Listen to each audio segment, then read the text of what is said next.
पवित्र छाया।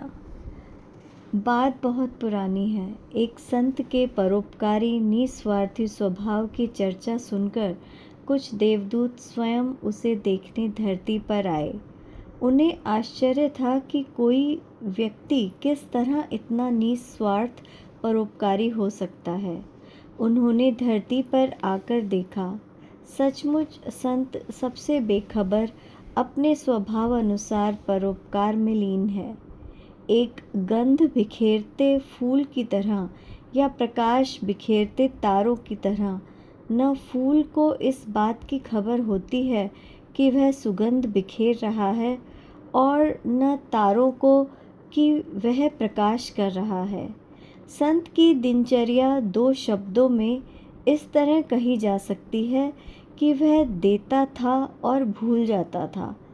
उसके चेहरे पर सदैव एक सहज मुस्कान तैरा करती।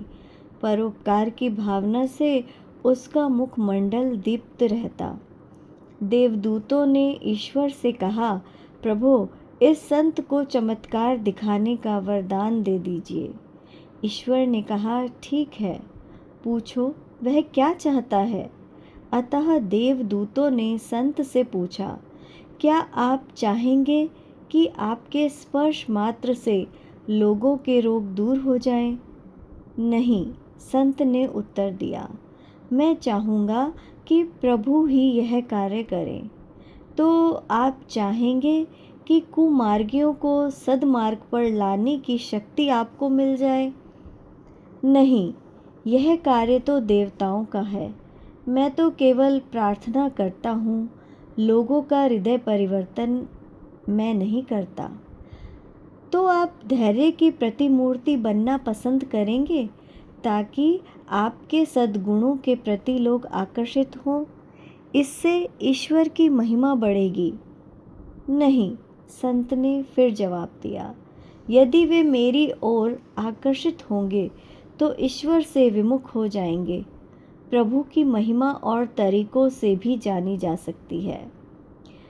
तब आपकी इच्छा क्या है? मैं भला क्या इच्छा कर सकता हूँ? संत ने मुस्कुराते हुए कहा, सिवाय इसके कि प्रभु मुझ पर दयालु रहें, तब मुझे किस बात की कमी रहेगी। पर देवदूत अड़ गए, बोले, नहीं, कोई न कोई इच्छा तो बतानी ही होगी। तुम चमत्कार दिखाने की इच्छा करो, नहीं तो यह शक्ति जबरन तुम्हें दे दी जाएगी।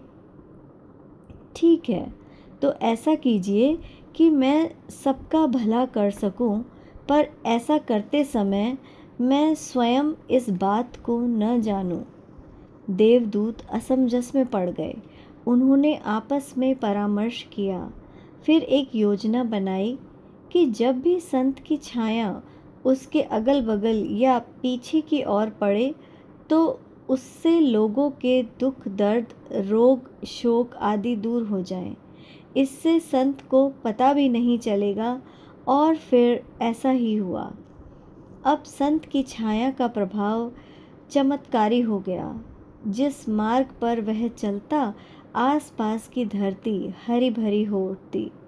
उसकी छाया पड़ते ही मुरझाए फूल खिल उठते, बीमार बच्चे स्वस्थ हो जाते, दुखियों के दुख मिट जाते। पर संत को इसकी कोई खबर न थी। उसको अपनी छाया के चमत्कारी प्रभाव का ठीक उसी तरह पता भी न था जैसे एक फूल को पता नहीं होता कि वह सुगंध बिखेर रहा है, या एक तारे को कि उससे प्रकाश किरणें फूट रही हैं। लोगों ने कभी संत से उसकी छाया के चमत्कार की बात नहीं की। धीरे धीरे वे उसका नाम भी भूल गए। वे उसे पवित्र छाया के नाम से पुकारने लगे।